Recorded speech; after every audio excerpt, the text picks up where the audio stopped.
Olá, gatinhas e gatinhos, tudo bem? Essa semana estamos falando sobre festa junina, não é mesmo?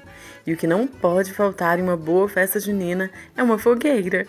E hoje eu vou te ensinar a fazer uma fogueira bem bonitinha no seu caderno.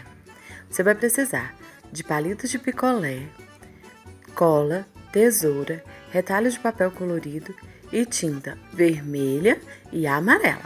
Vamos lá? Para começar, a mamãe vai te ajudar a cortar as bandeirinhas. Para ficar mais fácil, dobre o papel em umas 4 vezes.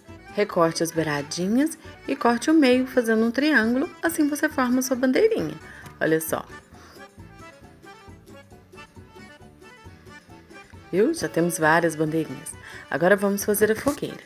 Passa tinta vermelha na mão, em toda a mão. Ops, tinha que tirar a aliança. Aí, agora passei em toda a mão. Aperta a mãozinha. Com a mão suja mesmo, você vai passar a tinta amarela, porque o fogo, ele é misturado, não é mesmo, dessas cores? Olha, você vai colocar várias vezes, viu? Formando o fogo. Depois passa e cola num palito de picolé e colhe ele na base da fogueira, como se fosse a madeira da fogueira que vai queimar. Olha só. Agora, passa um risco lá em cima, no alto, para você colar as bandeirinhas. Olha só como ficou bem bonitinho. Estou esperando a sua, ok? Beijinhos, tchau, tchau!